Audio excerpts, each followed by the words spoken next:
함께 나눌 말씀 갈라디아서 5장 16절에서 24절 말씀입니다. 갈라디아서 5장 16절에서 24절 말씀입니다.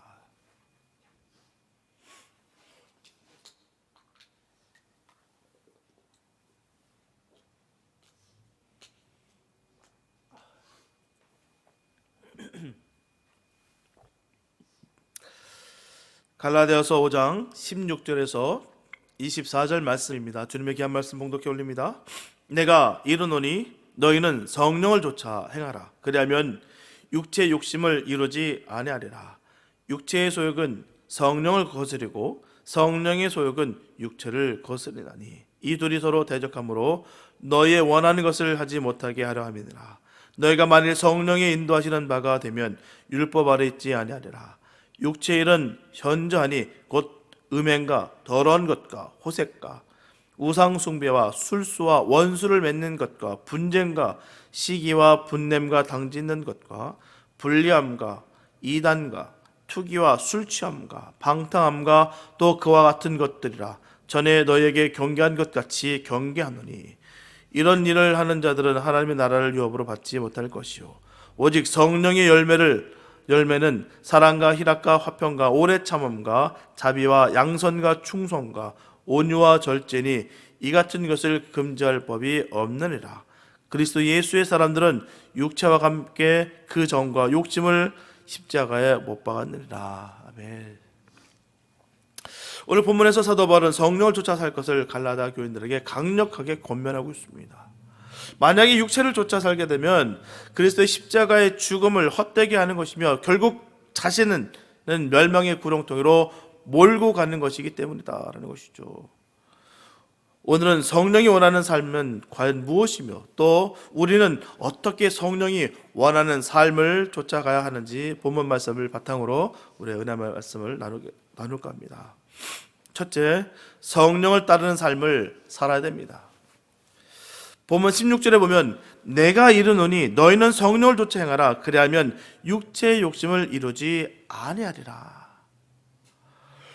여기서 말하는 육체는 헬라 원어로 사륵스라고 하는데요, 이는 감각적 실체로서의 육체를 의미하는 것입니다. 사도 바울은 육체라는 이 용어를 통해서 삶 속에 하나님의 은총을 지니지 못한 인간 존재를 포함해서 모든 죄악을 의미하고 있습니다. 그래서 이러한 의미를 더욱 분명히 하기 위해서 타락한 인간은 하나님의 구원에서 벗어나 있는 바로 육체의 불감을 부각시켜서 옛 본성 아니면 죄 짓는 본성으로 보고 있는 것입니다. 인간의 본연의 성품은 어떻습니까? 여러분 어떻게 생각하세요? 성품, 인간의 성품이요, 참 약합니다. 유리와 같아요. 그냥 깨지기 쉽습니다. 단단한 것 같고 강직한 것 같으나 참 깨지기 쉽습니다. 연약해요. 천합니다. 거짓됩니다. 또한 거역하고 무지해요. 그래서 인간 본연의 성품은 죄의 온상이 되고요, 죄의 도구가 되고 죄의 그릇이 됩니다. 이와 같은 인간 본연의 성품을 가리켜서 사도 바울은 육체라 전하는 것입니다. 오늘 우리가 읽은 본문에 육체의 욕심, 육체의 소욕, 육체의 일이라는 말은 다 그런 뜻에서 산 말이에요. 여러분들 성령 받기 전 여러분의 본성이 어떤 것을 기억나십니까? 성령 받기 전에 나의 성품이 어땠던 것을 생각하시고 그렇게 살아가십니까? 난 정말 성령 받기 전에 참 내 스스로도 감당치 못한 사람이었어. 정말 내가 생각해도 끔찍해. 이런 생각하시는 분도 계실 거예요. 사실 날 때부터 착하고 어두게 태어난 사람들이 없잖아, 있습니다. 참 반듯하다. 저 사람 참 건사해. 참 올고다. 참 윤리적으로 도덕적으로 참 틀린 바가 없어. 이런 사람도 있습니다. 그런 사람일지라도 성령이 그 마음속에 들어간다면 풍랑이 일어난다는 거예요. 그래서 마치 고얀 호수에 돌을 던지는 것 같습니다. 착하다고 생각했던 사람이 성령을 받아보니 착하지 않았던 것을 알게 되는 것이죠. 깨끗하다 생각했던 사람이 성령을 받아보니 깨끗지 않다는 것을 알게 된다는 것입니다. 알 뿐만 아니라 자기 안에 심한 갈등이 일어난다는 거예요. 나는 옳은가? 나는 옳지 않은가? 나는 정직한가? 나는 정직하지 않은가? 나는 내가 생긴 대로 살겠다. 아니야, 고쳐서 새 사람이 되어야 되겠다. 이것이 자기와 싸우는 싸움이라는 것입니다. 엎치락뒤치락 하는 거예요. 이것이 마음의 싸움이라는 것입니다. 영적 싸움이에요. 내적 싸움입니다. 어떤 성인 군자일지라도 이런 싸움은 다 있다라는 것이죠. 성령 받으면 말입니다. 없다고 한다면 성령 받지 못했거나 아니면 거짓말하는 사람이에요. 성령 받은 것처럼 꾸미고 외식하고 가식하는 것이다라는 것이죠. 성령 받으면 바뀝니다. 충돌되게 돼 있어요.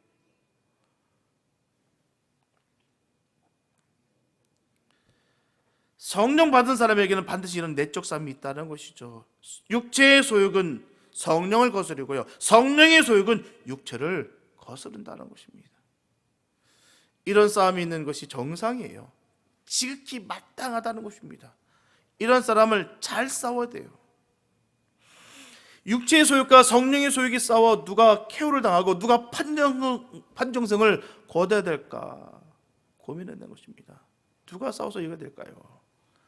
어느 쪽이 이겨도요, 승리의 기쁨은 있습니다. 육체의 소욕이 이겨도 기쁨이 있고요, 또한 성령의 소욕이 이겨도 기쁨은 있습니다. 둘 다 기쁨이 있어요. 육체든 성령이든.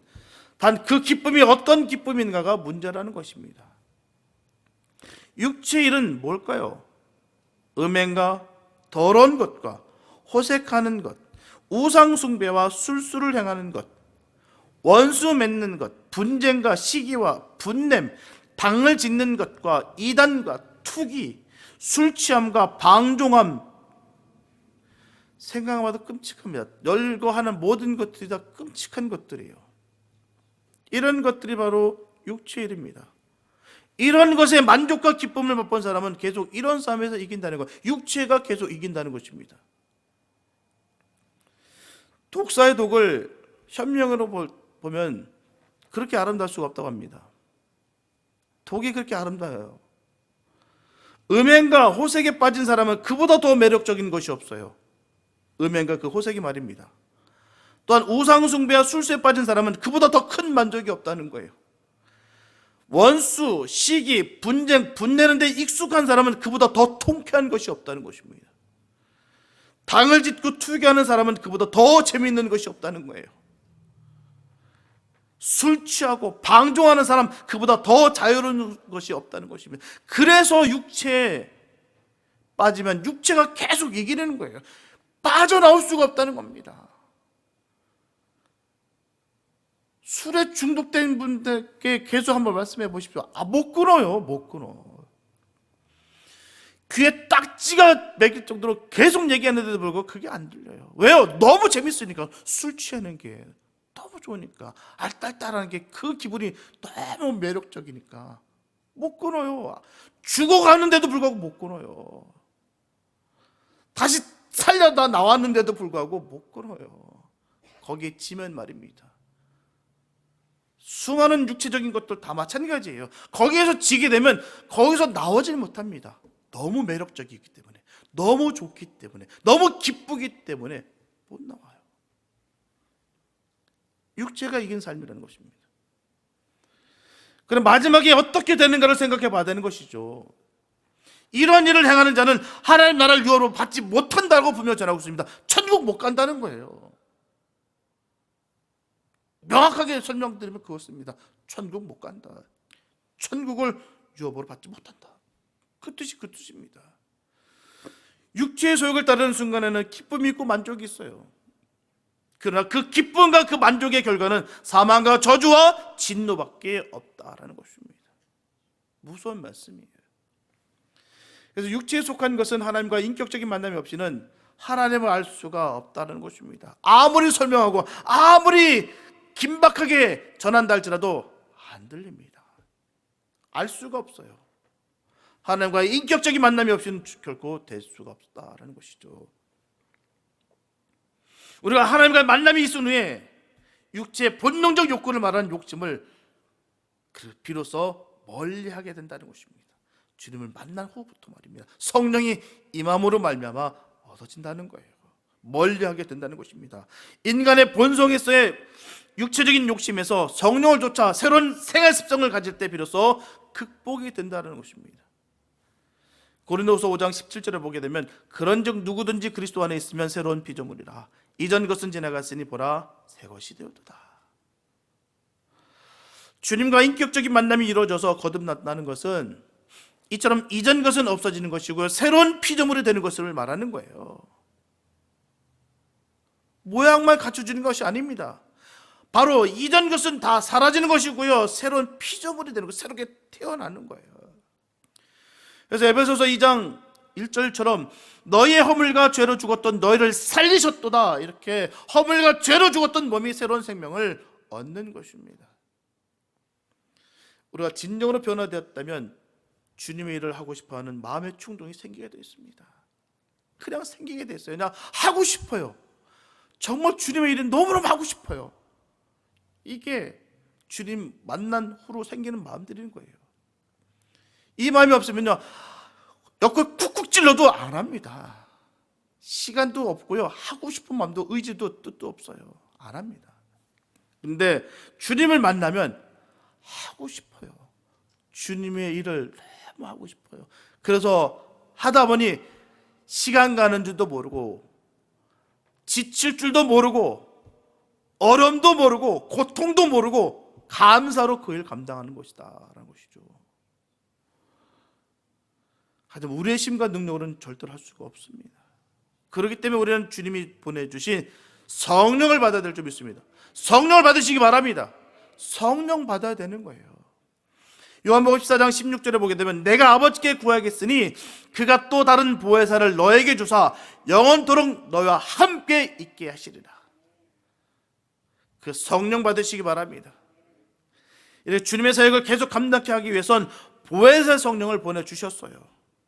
성령님께서는 오순절 초대교회에 강림하신 이후에 지금까지 그리고 앞으로도 영원히 계속해서 이 사역을 위해서 일하시고 계십니다.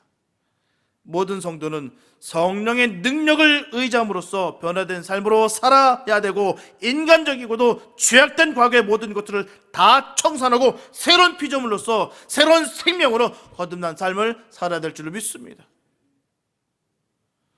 거듭나기 이전에 세상으로 향하던 모든 욕망을 다 십자가에 다 못을 받고 온전히 성령을 쫓아서 하나님 나라의 백성으로 태어나야 될 줄 믿습니다. 그래서 삶 속에서도 끊임없이 자신을 거룩한 모습으로 개혁해서 진행해 나가야 되는 거예요. 멈추면 안 됩니다. 굳으면 안 돼요. 굳으면 죽습니다. 모든 물체는 마찬가지예요. 생물체는 마찬가지입니다. 가만히 있으면 굳으면 죽어요.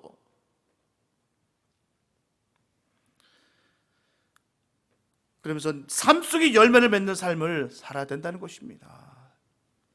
가시나무에서 포도를 딸 수 없고요, 엉겅퀴에서 무화과를 딸 수 없듯이요, 열매라는 것은 그 사람의 행위대로 그대로 나타나는 것입니다. 그래서 열매는 그 사람을 평가하는 잣대가 되는 거예요. 우리가 맺어야 될 열매는 사도 바울이 증거했듯이 성령의 열매입니다.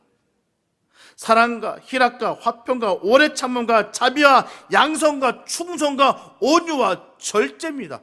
이 9가지의 열매를 다 맺어야 된다는 것이죠.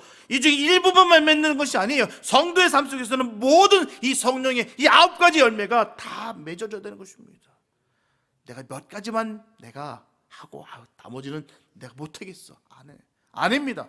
다 맺으라는 거예요. 만약에 성령을 따른다고 하면서도 불구하고 성령의 열매들이 나타나지 않는다고 한다면 그의 신앙은 의심해 봐야 됩니다. 왜요? 거짓된 것일 수 있어요. 성령 받으면 성령의 열매가 나게 되어 있습니다. 우리는 거기서 구별되는 거예요. 아무리 포장하고 위장하고 아무리 떠벌려도요, 열매를 보면 알 수 있습니다. 다른 거 보지 마십시오. 열매를 보시면 됩니다. 열매를. 예를 들어서 농부가 씨를 뿌리고 땀과 노력이 없다면 그 열매는 절대로 잘 자라지 않습니다. 반드시 가을의 결실을 위해서 땀을 흘리듯이 땀을 쏟는 노력과 희생으로 말미암아 열매를 맺게 돼서 추수를 할 수가 있는 거예요. 절대로 성령의 열매는 그냥 자라지 않습니다. 성령을 따르기로 작정하고 온갖 선한 열매를 맺었다면 거기서 멈추는 것이 아니에요. 예수님과 복음을 증거하는 삶을 살아야 될 줄 믿습니다. 저와 여러분들은 오늘 말씀을 통해 삶을 돌아보는 이 시간이 되었으면 참 좋겠어요. 나는 성령의 열매를 잘 맺고 있는지 함께 생각하는 시간이 됐으면 참 좋겠습니다. 과연 나는 무슨 열매를 쏟아내고 있는지, 과연 주님께서 기뻐하는 그 삶의 모습이 내 삶 속에서 드러나고 있는지 점검해야 될 줄 믿습니다. 지금 해야 되는 거예요. 나중 되면 늦습니다. 때가 놓칠 수가 있어요. 기회를 놓칠 수 있습니다. 내가 지금 과연 하나님께서 허락하신 그 성령의 열매를 맺고 있는지, 성령 받은 삶의 모습이 드러나고 있는지를 늘 점검하고 또 점검해서 주님의 기쁨이 되는 삶을 살아야 될 줄 믿습니다. 주님이 주신 성령과 함께 담대히 하루하루 살아가고 있는지, 세상의 욕심에 따라 살아가고 있는지 점검하는 우리가 됐으면 참 좋겠어요. 성령님과 함께 동행하면서 성령의 열매를 맺으며 기쁨과 감사함으로 주님이 주신 날들을 살아가는 저와 여러분들 다 될 수 있게 되시기를 예수님의 이름으로 축복합니다. 둘째, 성도는 육체의 일을 경계해야 됩니다. 출애굽기 17장에 보게 되면 이스라엘 백성들이 홍해를 건넌 후에 처음으로 대적하는 아말렉과의 전쟁하는 장면이 나옵니다. 이 말씀이 우리에게 주는 교훈은 뭘까요? 이스라엘 백성들이 홍해를 건넌 후에 아말렉이 이스라엘 백성을 공격했다는 거예요.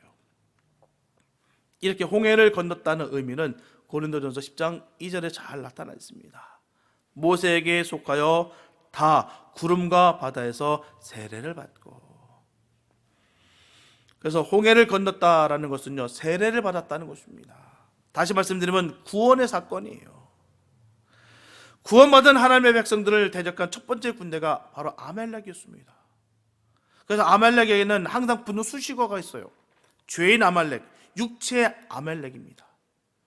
사무엘상 15장 18절에서 또 여호와께서 왕을 길로 보내시며 이르시기를 가서 죄인 아말렉 사람을 진멸하되 다 없어지기까지 칠하셨거니라고 말씀하고 있어요.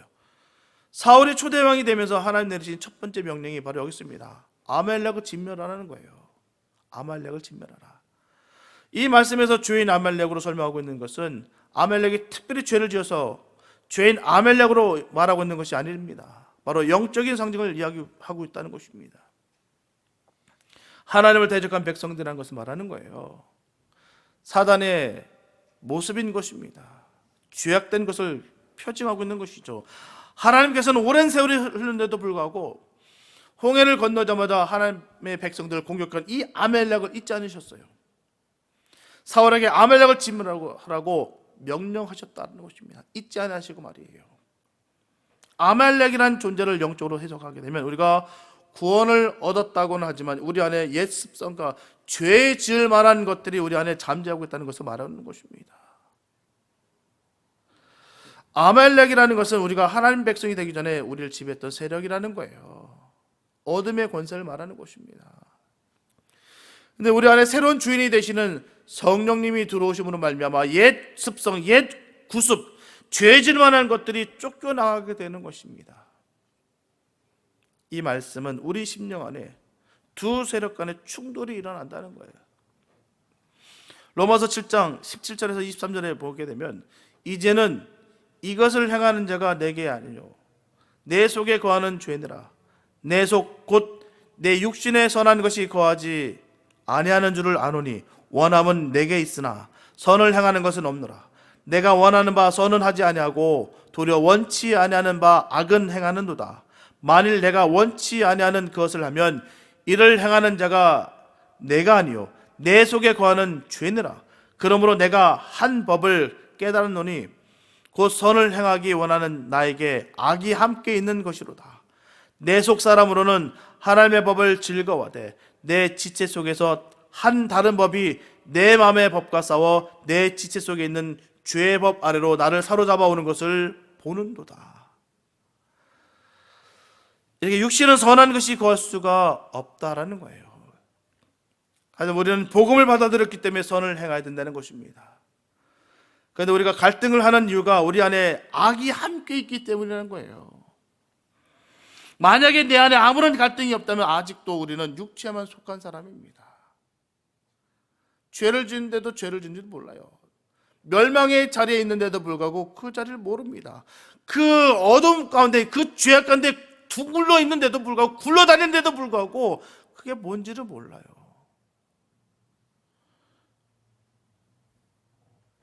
그래서 정상적인 성도라고 한다면 항상 안에서 갈등이 일어나야 되는 것입니다. 그래서 사도 바울은 로마서 7장 24절에서 고백합니다. 오호라 나는 곤고한 사람이로다. 이 사망의 몸에서 누가 나를 건져내랴. 우리가 주님의 신부가 되었다면 예전에 있었던 과거는 버려야 되는 것입니다. 아직도 과거에 집착하고 있지 못하고 있는 모습은 잘못된 것이에요. 버려야 되는 것입니다. 주님을 만났다고 한다면, 우리가 주님의 신부가 되었다고 한다면 예전에 있었던 추한 것들을 우리는 가차없이 버려야 되는 것입니다. 고린도전서 12장 3절에 보면 또 성령으로 아니하고는 누구든지 예수를 주시라 할 수 없느니라. 이쯤은 성령님이 아니면 예수님을 알 수가 없어요. 아무리 글로서 설명하고 아무리 화면으로 설명 잘한다 할지라도 알 수가 없습니다. 성령님이 아니고서는 예수님을 알 수가 없어요. 그래서 우리 안에 성령님이 계셔야 됩니다. 주님이 우리와 함께 하셔야 되는 거예요. 지식과 이성으로는 도저히 하나님을 알 수가 없습니다. 아무리 공부를 해도 얻어지지가 않아요. 되는 게 아니에요. 저 켄터키주 안에 웰모아라에 위치한 그 에즈버리 대학교에서 지금 영적 각성 운동이 일어났어요. 어마무시합니다. 참 멋있어요. 근데 시작된 게 얼마나 지극히 작은 것부터 시작한지 몰라요. 그냥 한 사람이 그냥 예배 끝난 그 자리에서 그냥 찬양했던 거예요. 그냥 주님 생각하면서 그렇게 회개가 터져 나왔는데 그 주님의 임재로 말미암아 예배가 계속 진행이 되고 기도가 끊어지지 아니하고 말씀이 계속 선포되고 찬양이 계속해서 끊어지지 않아 온 나라가 들썩였고 그곳을 집중하고 모여들었다는 사실입니다. 화려한 거 하나도 없어요. 찬양팀 들어봤더니 전 그렇게 못한 찬양팀이 없더라고요. 야 진짜 못하더라고요. 그런데 더 은혜가 돼요. 더 주님께 집중할 수 있고요. 더 가사에 은혜가 임하게 된다는 것입니다. 어느 누가 계획해서 이끌어가는 것이 아니에요. 모두가 하나님께서 주인 되심을 선포하고 회개가 계속해서 터져 나왔다는 거예요. 그래서 너무너무 아름답더라고요. 왜요? 사람 냄새가 안 나서 너무 좋았어요. 누군가 자랑하고 싶고 더 드러내고 싶고 자기가 정말 이 모든 것을 끌어안아서 쓸어서 자기가 으뜸이 되고자 하는 그렇게 하려고 하는 그 마음 모습들이 보이지 않아서 사람 냄새가 나지 않아서 전 너무 좋았습니다. 이 운동이 퍼져서 전 세계로 계속 퍼져나갔으면 좋겠어요. 우리 교회도 그런 은혜가 있기를 축복합니다. 정말 한 사람이 터져서 나올 회개의 기도로 말미암아 수많은 사람들이 이곳에 모여서 정말 부르짖고 어찌하오리까 하나님 살려달라고 구원해달라고 변화시켜달라고 이 죄악을 끊어달라고 부르짖어 기도하는 믿음의 사람들이 함께 했으면 참 좋겠어요. 우리 교회는 그런 은혜가 있어서 너무 감사합니다. 부르짖고 기도하는 주의 종들이 있다는 게 얼마나 감사한지 몰라요. 누가 방해할 사람도 없습니다. 24시간에 1년 내내 여기서 부르짖어 기도해도 방해할 사람은 없습니다. 그게 얼마나 감사한지요. 그런 은혜가 계속 퍼져 나왔으면 좋겠어요. 회개입니다. 다른 거 아니에요. 그 사람들한테 나는 내 간증이 그겁니다. 계속 회개가 나오더라는 거예요. 끊임없이 육체에 죄했던 그것들이 계속해서 터져서 나왔다라는 것입니다. 예전에는 알지 못했던 죄악들이 예전에는 죄가 아니라 그 기쁨을 누리며 있었던 그 모든 것들이 죄로 여겨지고 주님 앞에서 모든 것을 실토하며 다 쏟아부었다는 것입니다. 성령 받은 증거가 거기 있는 거예요. 성령 받은 은혜가 있기를 축복합니다. 성령의 역사가 주님의 임재가 강력하게 우리에게 임해야 돼요. 요한복음 20장 19절에 보면 이날 곧 안식 후 첫날 저녁 때 제자들이 유대인들을 두려워하여 모인 곳에 문을 닫았더니 예수께서 오사 가운데 서서 이르시되 너에게 평강이 있을지어다.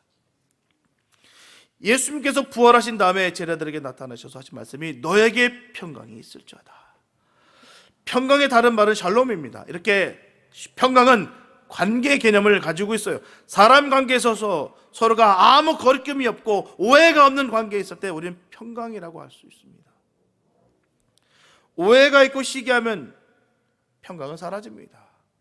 끊임없이 꼬리를 물고 계속 그 일이 계속 이어집니다. 의심하고 거기에 낙담하고 거기에 불이 나고 점점 마음은 좁혀지고 죄악들은 더욱더 깊어지고 그로 인하여 사로잡혀 평강한 온도에 간데 사라지고 없어진다는 사실입니다. 하나님과의 관계가 끊어졌을 때 온 인류가 타락했고 결국 평강이 깨지게 된 거예요. 그 사람들은 평강을 얻기 위해서 부단히 노력하고 있습니다. 물질과 힘으로 다른 사람을 제압함으로써 평강을 얻으려고 합니다.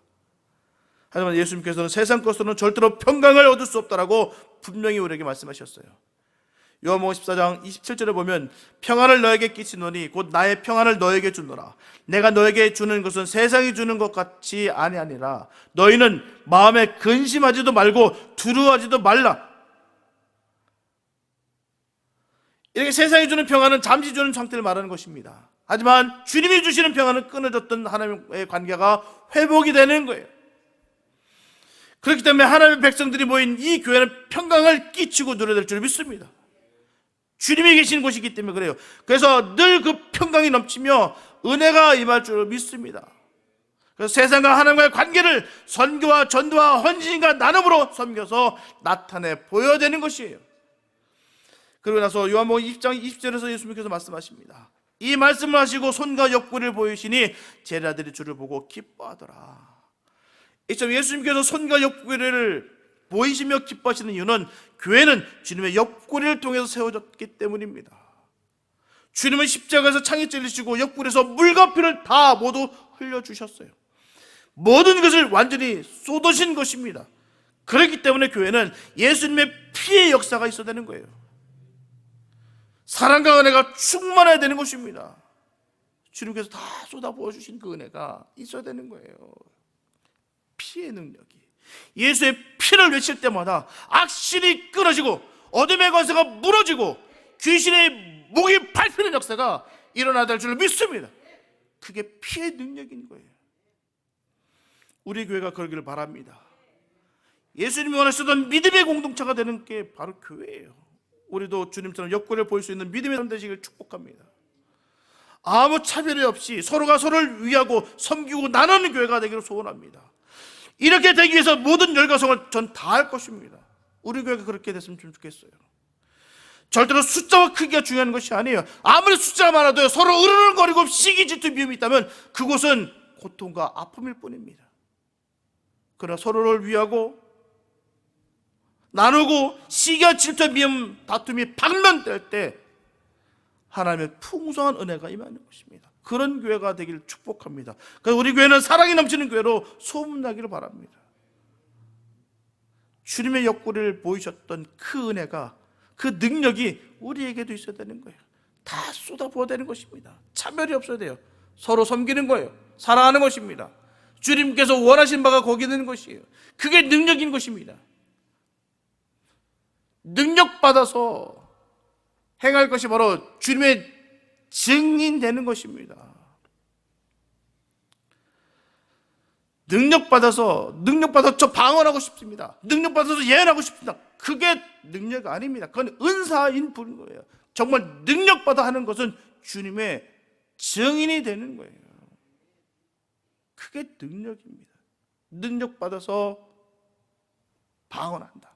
능력받아서 역사를 나타낸다. 그거는 일부분입니다. 전체가 아니에요. 우리는 주님의 증인되는 것이 능력받은 것의 모습인 것입니다. 요한복음 20장 21절에서 예수님께서 또 가라사대 너에게 평강이 있을지어다. 아버지께서 나를 보내신 것 같이 나도 너희를 보내노라. 예수님께서 다시 한번 평강이 있을 것이라고 말씀하시고 아버지께서 나를 보내신 것 같이 제자들을 보내겠다는 거예요. 그곳이 바로 교회입니다. 예수님의 12제자는 사도입니다. 사도란 뜻이 뭐예요? 보냄을 받은 자라는 뜻입니다. 그렇기 때문에 교회는 세상에 나가서 예수님을 증거하는 보냄을 받은 믿음의 공동체라는 것입니다. 예수님은 그렇게 말씀하시고 요한복음 20장 22절에서 이 말씀을 하시고 저희를 향하여 숨을 내쉬며 가라사대 성령을 받으라. 성령 받으시기 바랍니다. 성령을 받아야 그런 능력이 나타나는 거예요. 두려움도 공포도 사람 다 사라지는 것입니다. 담대하게 주님을 선포할 수 있고 주님의 이름을 높일 수 있는 거예요.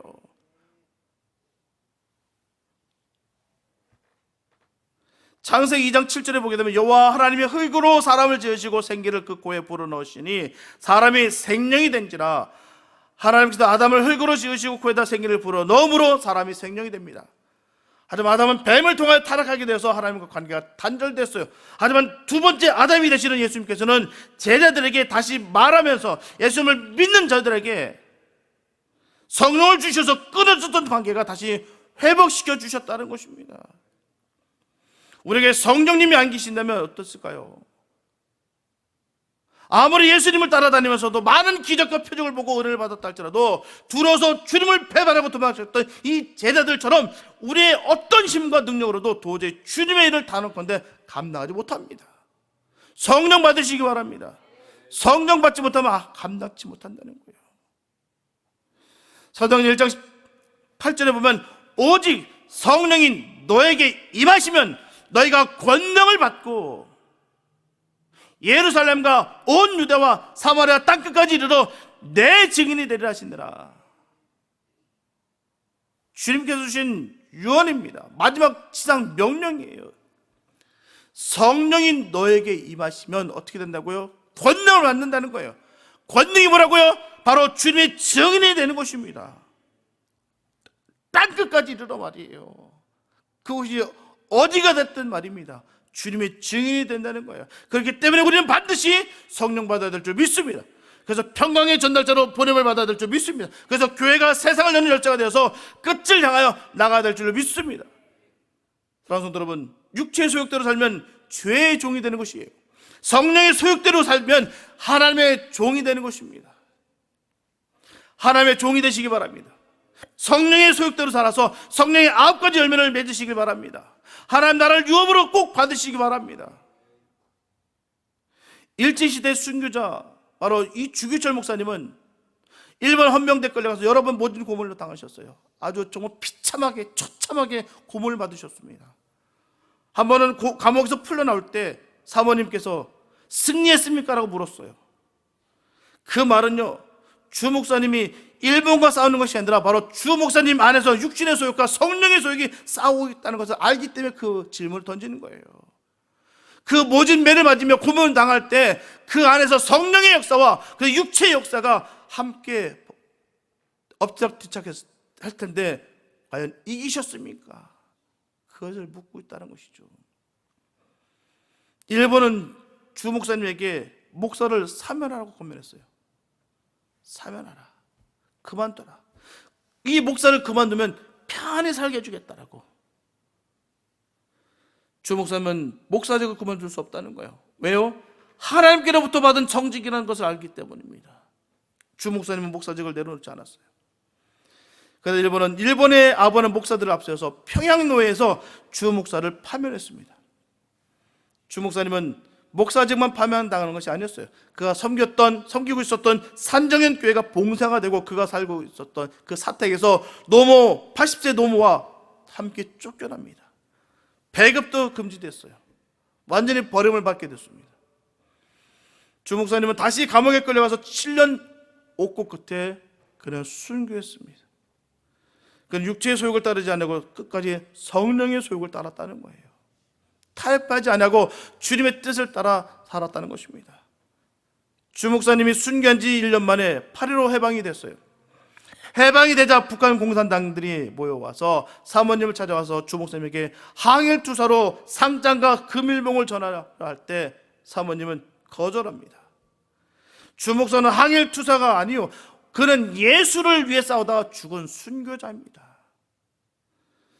평양로에서 주 목사를 파면한 것을 사과하고 순교 기념 예배를 드리겠다고 했어요. 그때 사모님 또 전합니다. 아닙니다. 주 목사는 파면당한 일이 없습니다. 하나님이 주 목사의 목사직을 파면하신 일이 없습니다. 산정의 교회에서 예배당 때 주 목사 순교 기념비를 세우자고 했어요. 사모님은 또 안 됩니다. 그것은 순교하신 주 목사의 뜻에 위배됩니다. 기념비를 세우면 그것이 우상이 될 수가 있습니다. 사모님은 주 목사와 함께 육신의 소욕을 다 버리고 성령의 소욕을 따라 살았다는 거예요. 하나님의 나라는 이렇게 사는 사람의 나라입니다. 아무나 있는 것이 아니에요. 이렇게 살아가는 사람들의 나라가 바로 하나님 나라인 것입니다. 게으르고 아무것도 안 하고 주님을 믿지도 않고 따르지도 않고 그냥 몇 번 은혜 받은 그 체험 몇 번 받은 것을 갖고 있는 사람들이 그렇게 게으른 사람들이 들어가는 곳이 아니에요. 철저하게 육신의 소욕을 버리고 성령의 소욕을 따라 살아가는 사람들의 나라가 바로 하나님의 나라입니다. 이런 사람들이 들어가는 거예요. 육신의 소욕을 죽이고 성령의 소욕을 따라 사는 성도들이 되시길 축복합니다. 성령의 소욕을 따라 삶으로 영생하는 복을 받으시길 바랍니다. 우리는 주님 없이는 하루도 살 수 없어요. 이 사실을 잊지 마시기 바랍니다.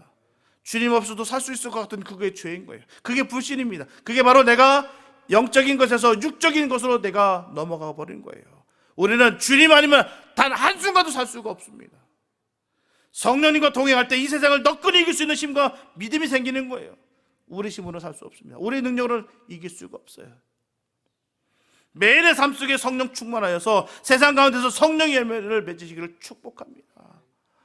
저 에즈버리 대학교에서 터져나갔던 이 영적 각성이 주님의 임재가 우리에게도 그대로 임하게 되시길 축복합니다. 언제라도 주님을 찬양하며 끊어지지 않도록 주님을 찬양하고 기도하며 예배하며 회개가 끊임없이 터져져 나가는 역사가 있게 되시길 축복합니다. 있는 그곳이 바로 영적 각성 대운동이 벌어진 그 장소입니다. 우리를 통하여 수많은 영혼들을 살리는 역사가 있기를 축복합니다. 우리를 통하여 하나님의 이름이 높여지는 역사가 이루어지기를 축복합니다. 나의 이름은 온전히 사라지고 오직 예수의 이름이 드러나며 오직 주님만이 우리 주인 되시는 것을 선포하는 복된 삶이 되시길 바랍니다. 그래서 구속을 다 버리고 주님만 따라가는 조화른 다 되시기를 예수님의 이름으로 축원합니다. 기도합니다. 사랑주님 감사합니다. 아버지, 우리가 있는 곳에서 하나님 주님의 임재가 임하기 원합니다. 하나님 입을 터져서 나갈 때 주님을 찬양케 해주시옵시고 말씀을 선포할 때마다 악신이 끊어지고 귀신의 무리가 박살나는 역사가 이루어지게 하여 주시옵소서. 주님의 크신 능력이 임하게 하여 주시옵소서.